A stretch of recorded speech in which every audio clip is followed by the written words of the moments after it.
Hello, happy last week of class.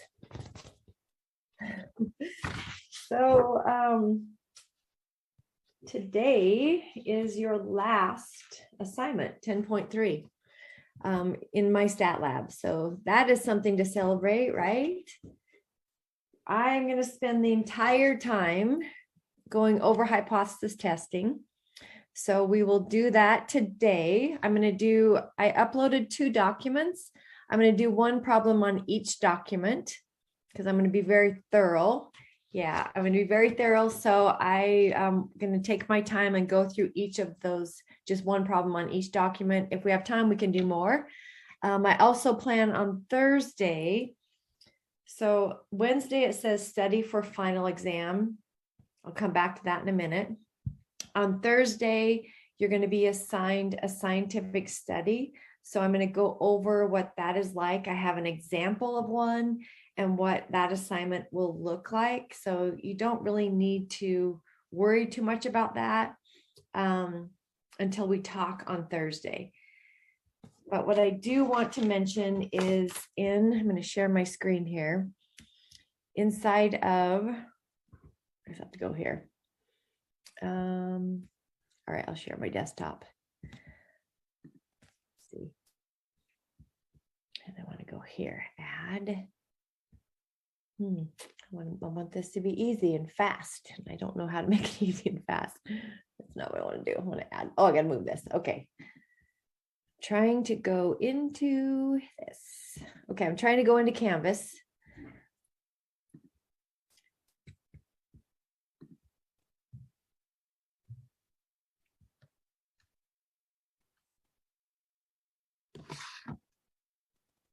Be so worth it once I get here. All right, don't do Rhyme later. Okay, can you see our Canvas classroom on your screen? Yes, thank you. Okay, so in modules, down towards the bottom, exam review. I have final exam topics. So that is just a list of each topic that you will be asked on the exam. So I would focus your entire study around those topics. The exam is just like the exams you've taken so far, the My Math Lab exams, my Stat Lab exams. So exactly same format. I'd encourage you to go back over your other exams and review those again. Use the study plan. A lot of people find that really helpful because it reviews a lot. So there's a lot of resources, but really focus your attention on only these topics. If it's not listed on this sheet, I'm not going to test you on it. Okay, so that's what I want to show you. And I want to stop sharing that. Okay, so today we're going to talk about hypothesis testing. And when you get to your scientific study, you will see how much you know and how exciting it is about all that you've learned. So let's look at the first one. I got to share my screen again, sorry. So the first document I'm going to look at is going to be the one on proportion. Yes, so the one that says Kramer wrong more than half the time.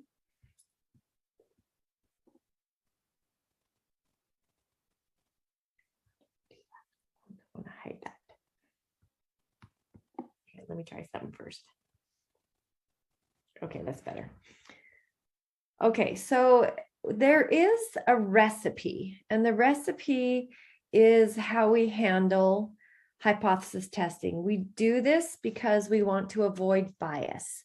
So I know the language is really awkward, reject, there's enough evidence to warrant a rejection, we failed to reject. There's all different kinds of words that may not sound as comfortable for you, but we do that in this formal way because we want to avoid bias. So let's look at this recipe, and I've already written all over it because I've got some important things that I want to write on, that I want to emphasize. So no matter what kind of test you're doing, whether you're doing a test on proportion or you're doing a test on the mean, we always start with stating the null and alternative hypothesis. So when we do that, the null and alternative hypothesis is always about the population. You would never have H naught, and then you would never have P hat or X bar in your null or alternative hypothesis, because you're testing the population. You're taking a sample and you're using the sample to test what the population is doing. So your null and alternative hypothesis would always have a P for population proportion or mu, never P hat or X bar. Okay, so there's that. We need to verify requirements. We've been doing this for chapter 7, chapter 8, chapter 9, in order to use a normal model. You have to verify the requirements. You have the tools to help you answer the question. And there's different ones depending on if it's proportion or whether it's for mean. You also need, in hypothesis testing, you need a level of significance. So that's your alpha level. Your level significance, if it doesn't say test at a 1% level of significance, or let alpha be 0.05. If it doesn't say that, then you choose your alpha level. We can talk about that a little bit later. Once you choose your alpha level, or once it's stated, then we're going to draw a graph. We're going to get a critical region and a critical value. And I'm going to go through all this. I'm just talking about this in general. Then you're going to get appropriate descriptive statistics. So if you're looking at proportion, you might have to calculate P hat. If you're looking at mean, you might have to calculate the mean, where you add up all the values and divide by the number in the sample. So you may have to calculate these. You may have to calculate standard deviation. So those are the descriptive statistics depending on what your data is on. You'll calculate a test statistic. You'll mark the test statistic on your graph, and this has a wrong number. It should say number 3. So you can change that on your notes if you like. So you mark the test statistic on your graph that you drew from number 3. And then you make your decision in 2 different ways. So you're going to make a decision based on the critical region, and you make a decision based on your p-value, and then you'll write a sentence about it. Okay, so that's really general. Let's dive into that exact recipe. I'm going to use these steps for what we go through. So let's look at this first problem.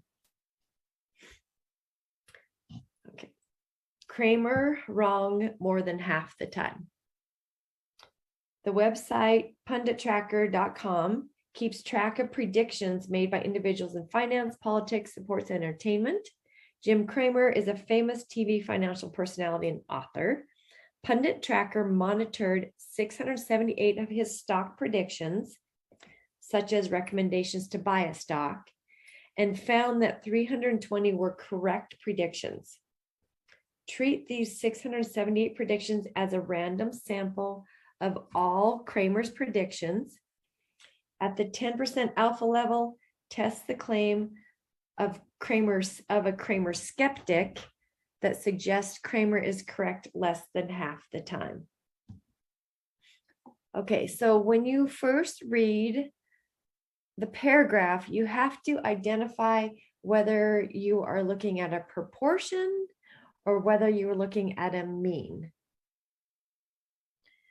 Okay, so we're looking at 320 correct out of the 678. That sounds to me like it's a proportion. We're talking about less than half the time. That's like a 50%. So these are all hints that we're going to be testing a proportion. So we take out what we know. We know that the sample size is 678, and we know that X is going to represent 320 correct predictions. We also know the alpha level is given.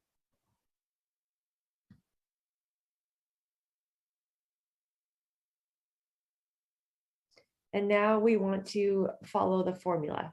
the recipe, not the formula. I just call it a recipe because it's just those steps we want to go through. So the first thing is to state the null and alternative hypothesis. Since it's about proportion, we're going to say P. So we will start with H naught such that P. There's always equality in the null hypothesis, the way that an intro stats does this. So we always just assume equality in the null. And then for the alternative, it just depends on what we're testing. It could be a right tail, a left tail, or two tail. Could be greater than. So we could have greater than, which would be a right tail. We could have less than, which is a left tail. We could have not equal to, which would be two tail. So the type of test is going to be determined by the alternative. We're looking at correct less than half the time. So we know this is going to be less than. Half the time is 50%. So if I'm looking at 50%, I could change that to a decimal, 0.50, 0.5 is fine as well. But I'm stating my null hypothesis, H naught such that P equals 0.5. Alternative hypothesis, H1 such that P is less than 0.5. Okay, once we do that, then we need to verify the requirements for the normal model. Since we are looking at proportion, we've been doing this a long time. We know that the two things we need to verify is that the sample size has to be less than 5% of the population size, and N times P times 1 minus P has to be greater than or equal to 10. So we calculate those.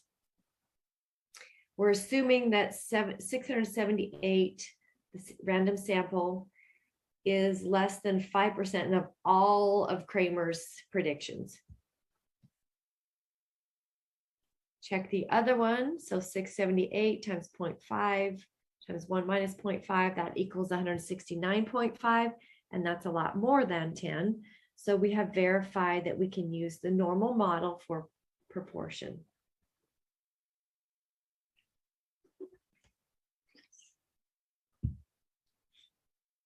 The next thing on our recipe tells us to identify the significance level. So we know alpha is 10% or 0.10. And then it also tells us to draw the graph in the critical region. We know it's a left tail test because the alternative hypothesis tells us this. It's a left tail test, so we know that we're going to shade the critical region in the left tail. We know that the p-value is going to be in the left tail. Everything is in the left tail. So when I draw my graph, I don't want to do that, but okay.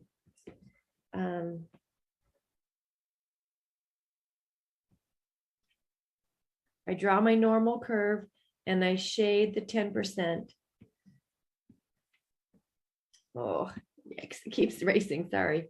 Okay, so I draw my normal curve and I shade this 10%. I've got a little bit too much written here. I don't want you to see it. I'm just shading the left tail. So this just identifies alpha level and critical region. The critical region is what's shaded. The critical region is the alpha level. Okay, I need to find the critical value. So the critical value is the number on the value on the number line, right? So it's this number on the number line that separates that bottom 10%. So we can go into StatCrunch and use calculator, normal, and then we would be able to put in X is less than, leave that blank, equals 0.10. So StatCrunch.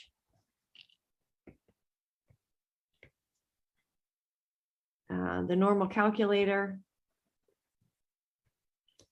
And so you would have, you have the mean at 0, standard deviation at 1. because we're looking at Z. We're looking at what is the Z score? What is the critical value there? And you would have X, we want less than, we would leave that blank equals 0.10. And then that will tell us the value. We know it's not X, it really means Z. And this is approximately negative 1.28. I wrote down the calculator command here.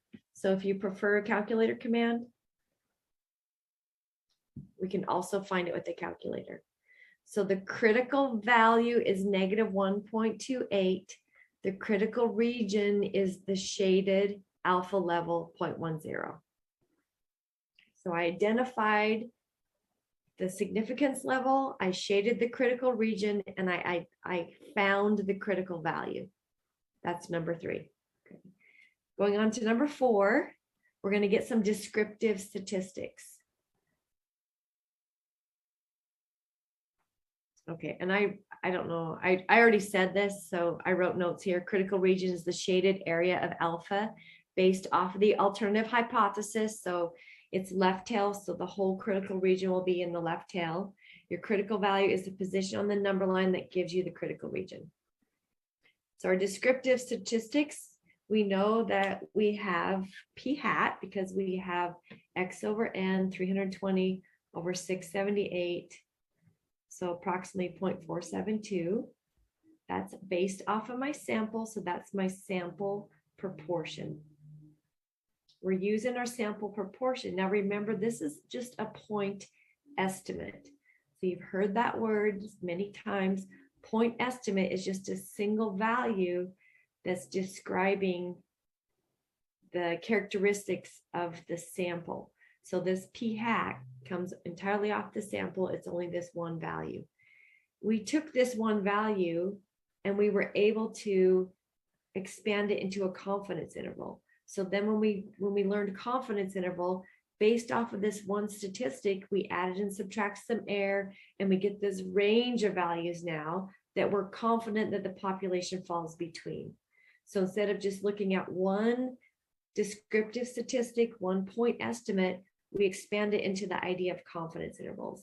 Now, in this case, we're going to be testing to see what is the probability that we're going to have this value or more extreme.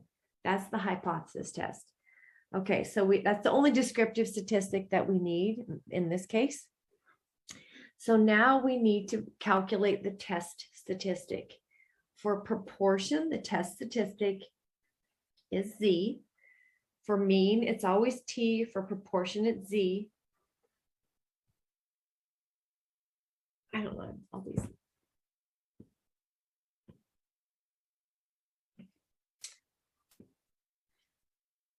So our test statistic, and I just ask you as you're learning this, you're not going to have as much time on the test to be writing formulas out, etc.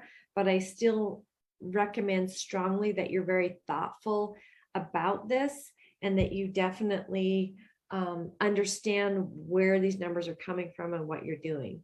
So your test statistics comes from calculating the sample proportion minus the hypothesized value.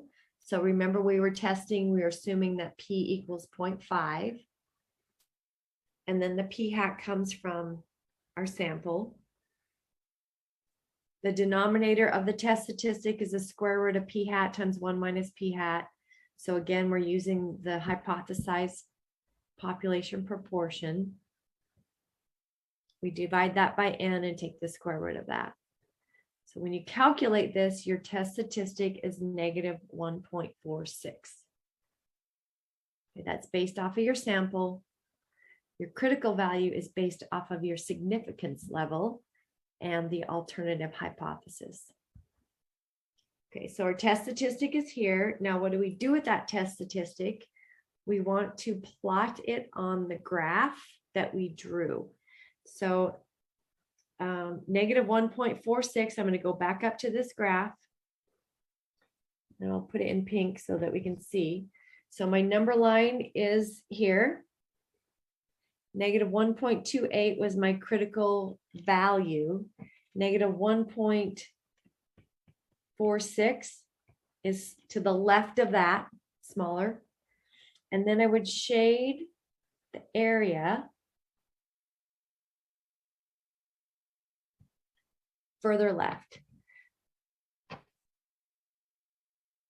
So what I just shaded in that pink color, I always wonder when I'm teaching if some people are colorblind, so I can't really say pink, but what I have shaded to the left is your p-value.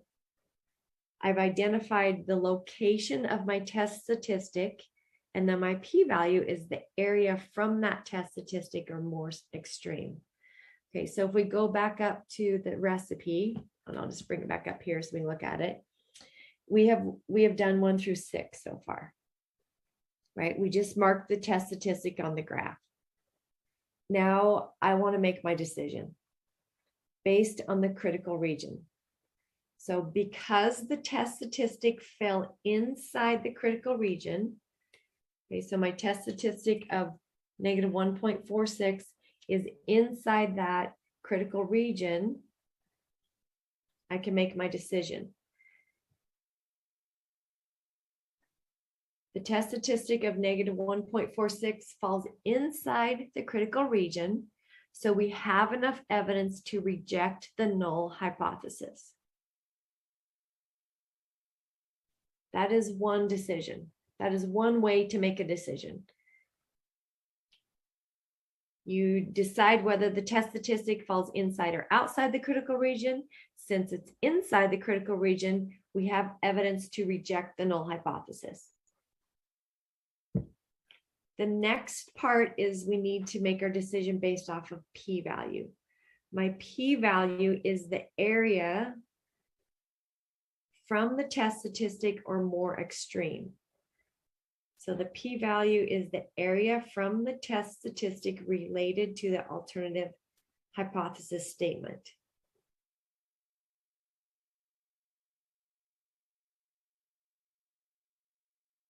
So your p-value is that shaded area, and we can get this shaded area. This is back from chapter 7 when we were looking at normal distributions. And I wrote the calculator command here, but let's see. Okay, so we're looking at the probability that z is less than negative 1.46. That's my p-value. So the probability that the z is negative 1.46 or less. So again, we can go into stat calculator. If it's z, we know that the mean is 1, the mean is 0, sorry, and the standard deviation is 1. So when you go into stat normal calculators, this won't be a z, it'll be an x. And then you can type in the negative 1.46, choose your less than sign, and it will give you your p-value, 0.0721. I also wrote the calculator command.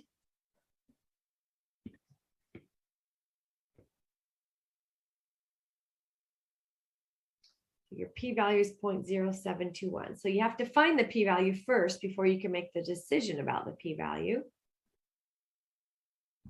Now, what do we do with the p-value? We compare the p-value to the alpha level. Since the p-value of 0.0721 is less than 0.10, which is your alpha, we have enough evidence to reject the null hypothesis. This is the same decision that we came to when we talked about the test statistic is inside the critical region, therefore we have evidence to reject the null hypothesis. It definitely needs to be the same decision, because your p-value, if your test statistic is inside the critical region, then certainly your p-value is going to be smaller than the alpha level, because your alpha level is the critical region. So if the test statistic is inside there, p-value is definitely going to be smaller. So it's just two ways to make the same decision, kind of the double check and different ways to interpret it. So I want to interpret what the p-value means. So I'm going to take the 0.0721 and I'm going to think of it as just round it a little bit so it's easier to understand. So I'm going to round it to approximately 0.07, which is really 7 out of 100. 7/100.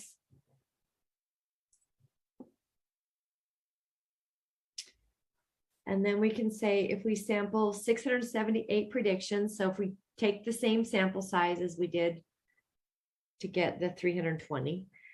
So if we sample 678 predictions and we do this 100 times, so we take a sample of 678 and we do this 100 times, then about 7 of these would have 320 or less correct predictions.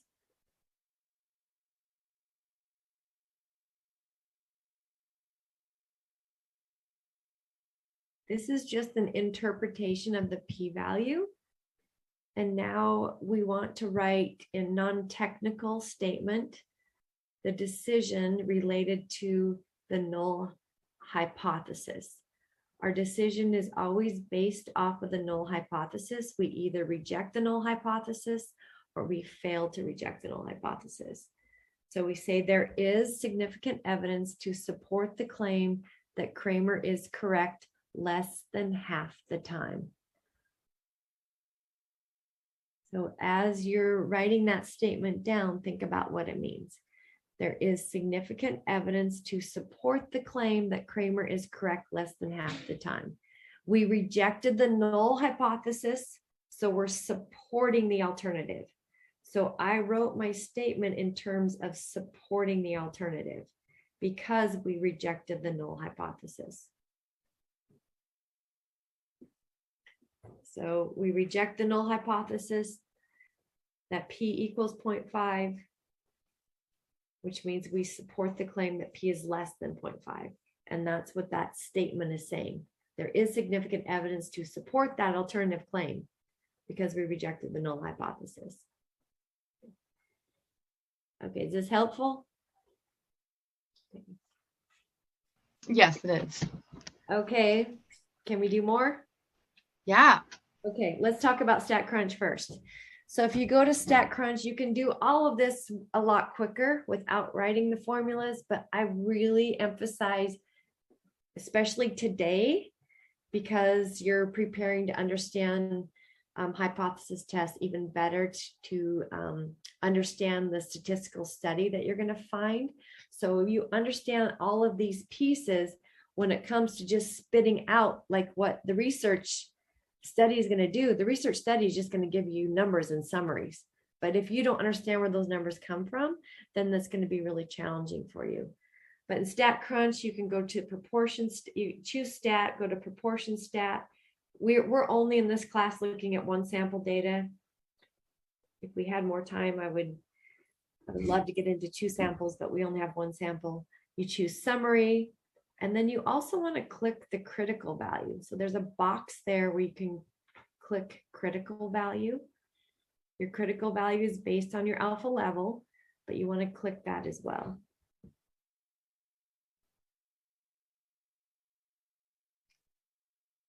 And then your result will come out like in just a table, and it will give you your p-value, it will give you your test statistic, and it will give you your critical value. All of those are what we just did. But if you draw the graph, you understand what is the critical region and critical value. What does that have to do with the p-value and the test statistic? Understanding what that all means and how it ties together. You can also go to your calculator. I don't know how much you're using your calculator. I think most people are using StatCrunch, but if you go to stat. Okay, let's see. So on the calculator, you want to choose stat, and then you want to arrow over to tests. And then you would do number 5. For this case, it would be number 5, which is 1 proportion z-test.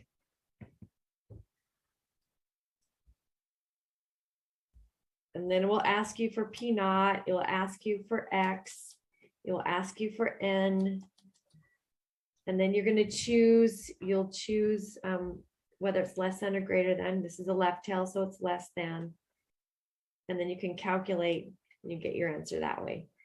this will give you your critical value. It will not give you the critical value. When you do this, it will give you the test statistic, the p-value. So this will give you the test statistic, which will come up as Z. It'll give you your p-value, which will come up as P, and it will give you the p-hat. And it gives you N also. Okay, so those are the technology tools, but we're honing in on what this means.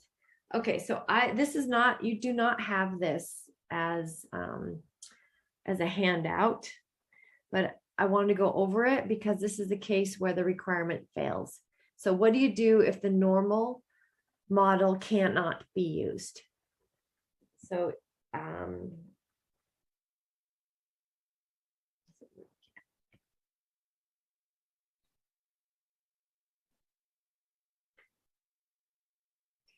So previous studies have shown that 5% of mothers smoked more than 21 cigarettes during their pregnancy.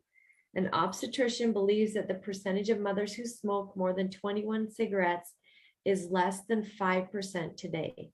She randomly selects 145 pregnant mothers and finds 3 of them smoked more than 21 cigarettes during pregnancy. Test the doctor's statement at the 1% level of significance.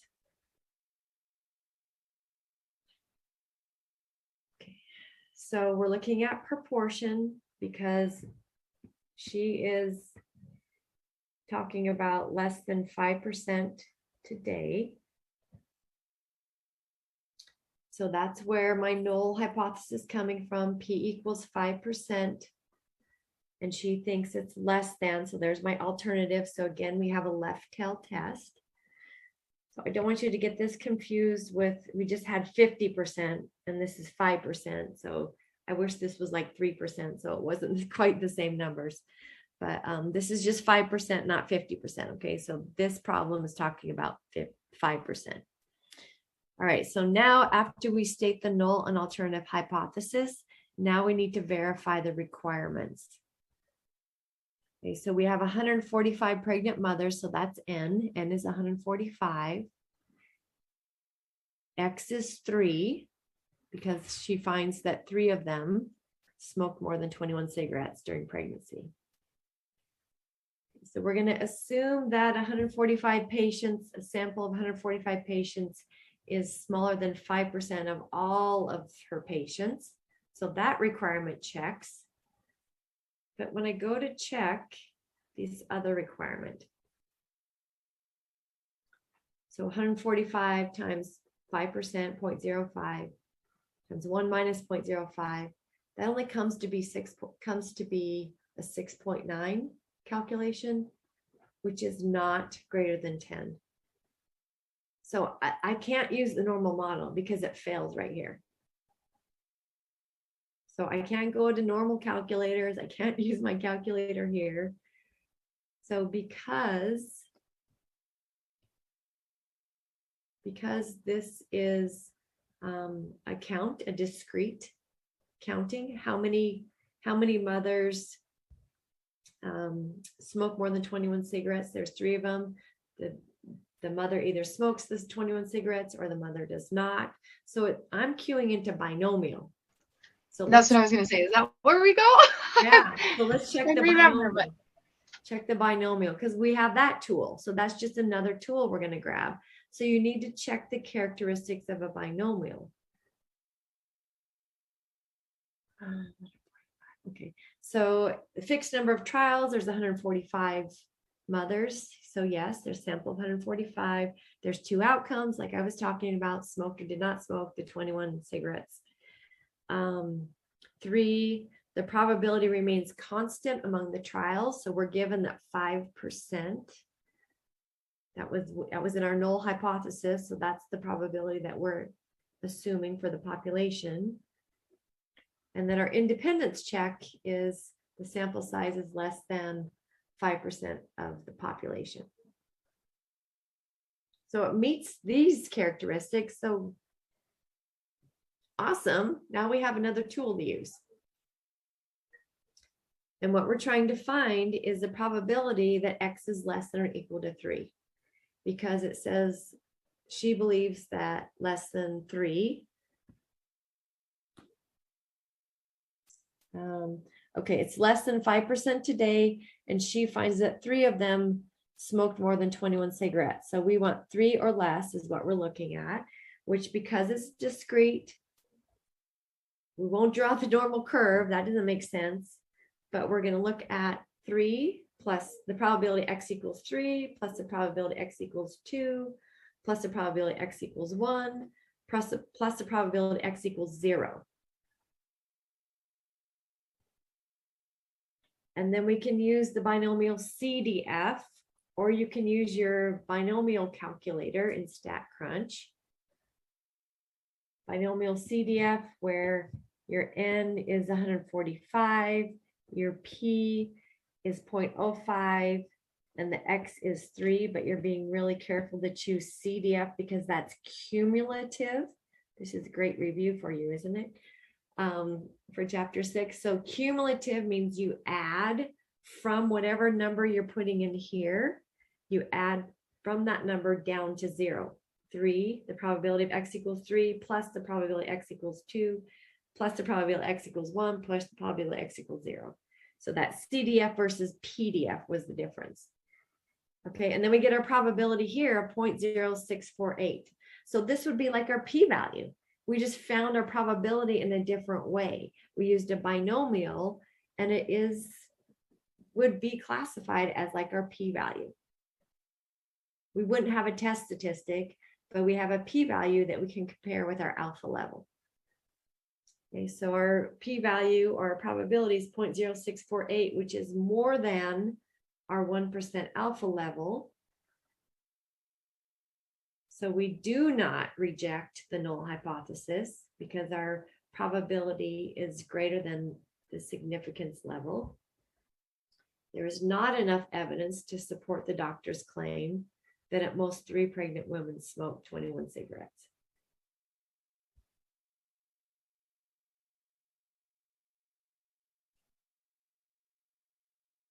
Okay, so you do have tools. You've got tools in your toolbox. You might have to dust them off because it's been a little while, but there it is. You can use that. But notice we didn't just grab the binomial, we checked the characteristics of the binomial in order to use that model. Okay, I want to go to the next worksheet and practice with the problem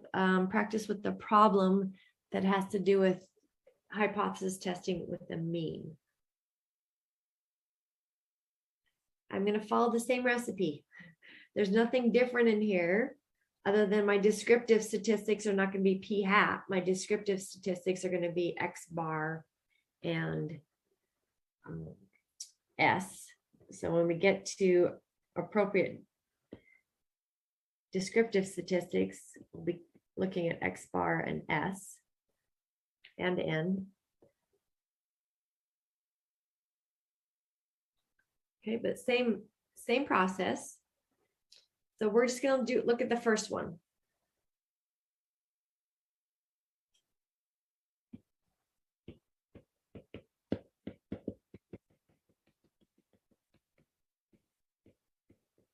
Okay. There's some of those marks.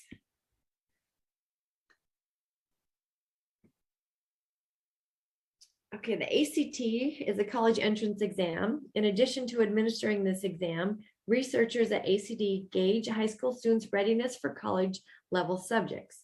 For example, ACT has determined that a score of 22 on the mathematics portion of the ACT suggests that a student is ready for college level mathematics. To achieve this goal, ACT recommends that students take core curriculum of math courses in high school.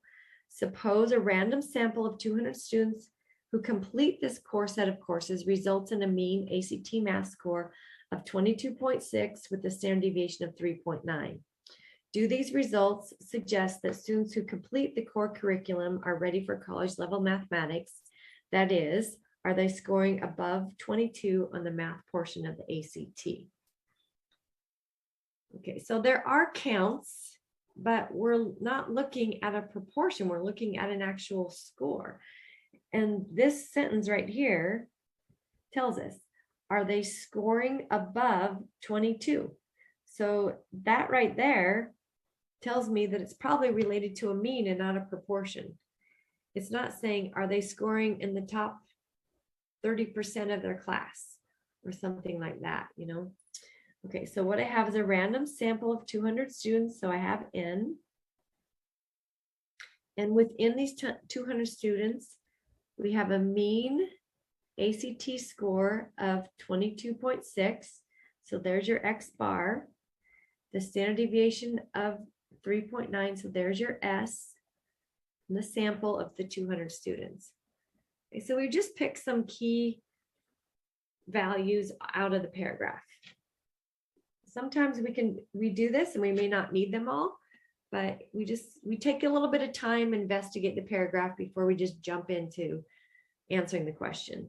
Okay, so the very first thing is state the null and alternative hypothesis. Are they scoring above 22? So we know that this is related to the mean, so we're going to have mu, not X bar.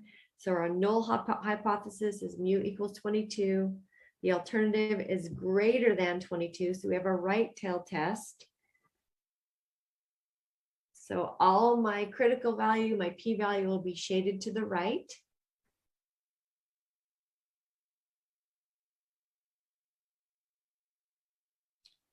Okay, so we stated the null and alternative hypothesis. Now we want to check the requirements. So is the population normally distributed? Nothing in that paragraph says the scores come from a population that's normally distributed. So we can't assume that the population is normally distributed just by the words. So the second step is our sample size big enough? Yes, our sample size is 200. And so we're good to go. So even though it doesn't say the population is normally distributed, the sample size is big enough so we can use our normal model tools.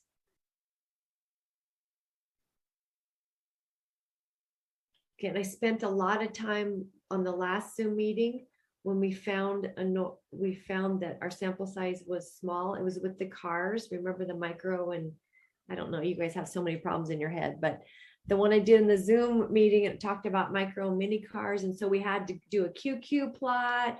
We had to look at the normality and check the correlation coefficient. We had to do a box plot. We had to check for outliers. So that would be what you would have to do if your sample size was smaller than 30. Okay. Level of significance. Okay, here's one. It doesn't say test at a level of significance. So this is going to jump you back into 10.1 when you talked about type 1 and type 2 errors. We're going to choose our alpha level. Our alpha level is the probability of a type 1 error. That's what alpha level is. Significance level is what's the probability that we're going to make this error. And what is a type 1 error? Remember that it means that you're rejecting the null hypothesis when the null is actually true. So it's an error because you make a mistake. You made the mistake of rejecting the null when the null was actually true. So the consequences of that determine how severe you want to set your alpha level. If it causes death, if it causes damage to the environment, if it costs a lot of money, those are things where you would want to set the probability really low for making that type 1 error. So if there was something significant that would happen if you made a type 1 error, your alpha level would be chosen to be 1% or even smaller, which you'll see on some of your studies that alpha levels can be even like 0.001. We're going to choose 5% because if I think about what would be the consequence if I rejected that the mean is 22 when it was actually true? It might affect people it might affect people not getting into college because maybe they're not achieving a score higher than 22, but it's not severe. So we're just picking something kind of in the middle, 5%. So not 1%, not 10%, just 5%. Okay, and I didn't mean to interrupt you, Crystal. You probably were going to say something. And No, you're totally fine. You're totally fine. I didn't mean to talk over you. Okay, so now we chose our alpha level. Now draw the critical region and find the critical value. So if you're watching this, you can pause. If you're doing this with me, then I won't show you the answer yet. Draw the critical region and find the critical value based off of your alpha level.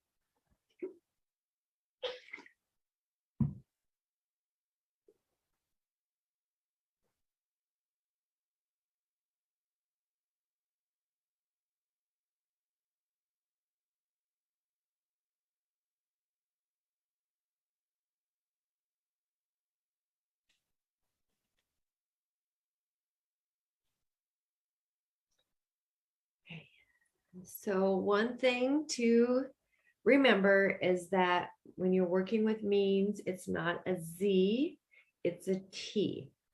So we need to find the T critical value, not the Z critical value. So I would not use normal calculator. I would use the T-stat and StatCrunch. I believe it's called T-stat. I think you helped me with this last time because I didn't want to go and look at it. But I think it's just called the T-stat. Okay. So, or you use inverse T on the calculator. Okay, so the critical value, and I'll erase this other part because whoops.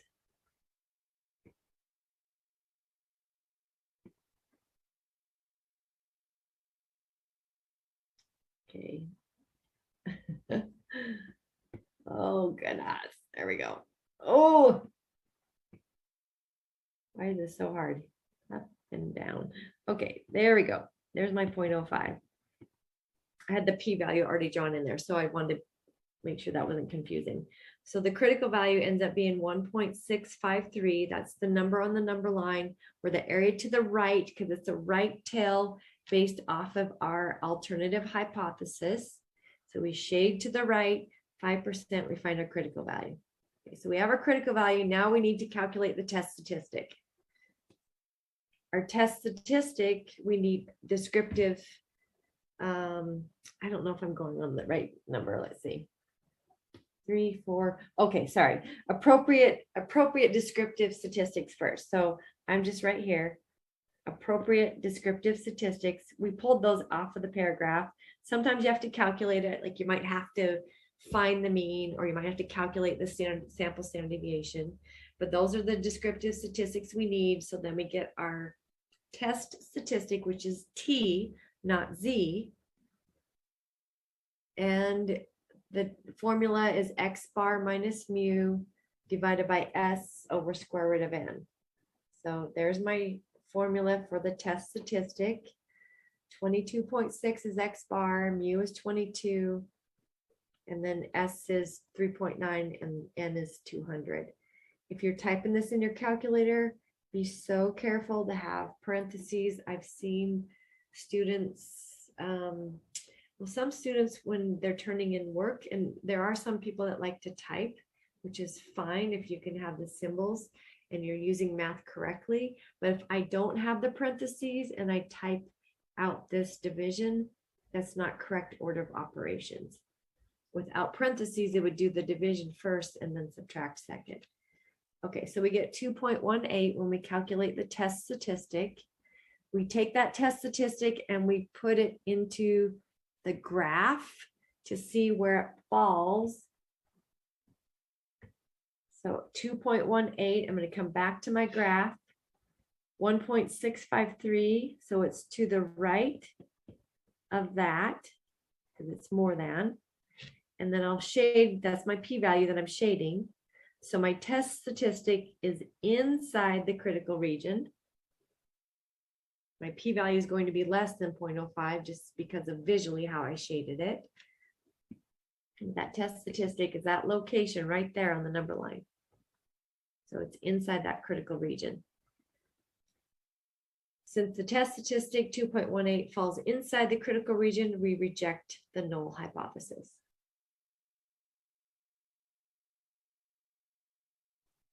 Our p-value And I'm showing you on the screen the calculator command, but certainly you can go into StatCrunch, do T-stats, and you find the area. So we're looking at this probability that T is greater than 2.18. It'll probably ask you for the degrees of freedom, which is 199.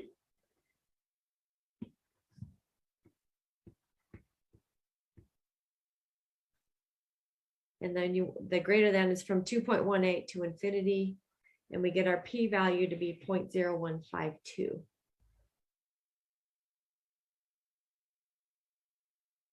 So the decision based off of our p-value is comparing that to the alpha level. Okay, here is the StatCrunch commands. Go to T-stat, choose one sample, and then choose with summary, and you'll be able to calculate the p-value that way. So since the p-value, which is 0.0152, is smaller than 0.05, the alpha level, we reject the null hypothesis. Same decision as we had with the test statistic being inside the critical region.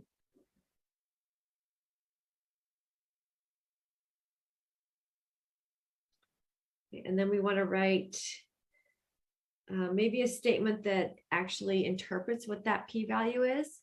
So the p-value 0.0152, I'm going to round that just to make more sense of it.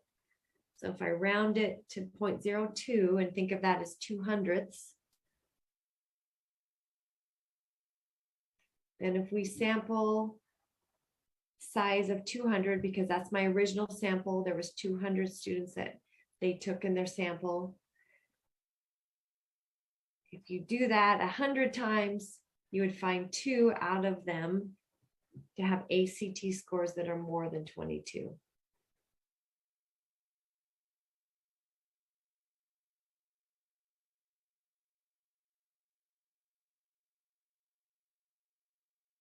And then you can write your non-technical statement and just think about what you're doing. If you're rejecting the null, then you're supporting the alternative. We try to avoid words such as accept. That word it has a lot more different type of meaning than just support, because you're supporting the statement that the mean is greater than 22.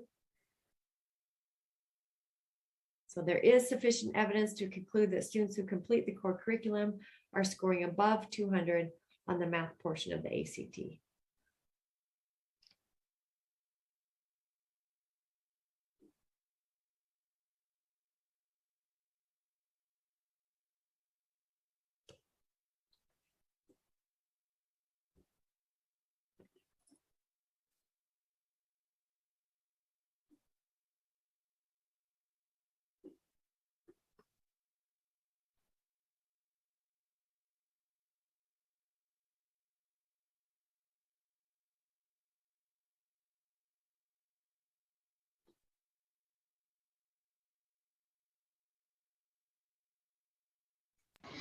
And then that paragraph just above you, what was the last part of that sentence? I didn't quite get it. More than 22. I did. Never mind. I thought there was something after 22. Thank you. Well, if you can read my handwriting, that's really great. That's a skill in itself to read my handwriting. I wish that we had a little bit more time. We're right at the very end. I'm not sure we would need to go through another one. I think these 2 examples probably were enough to give you the details that I'm trying to focus on.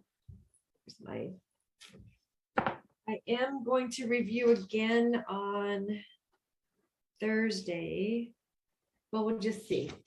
Let me just check here for a second. I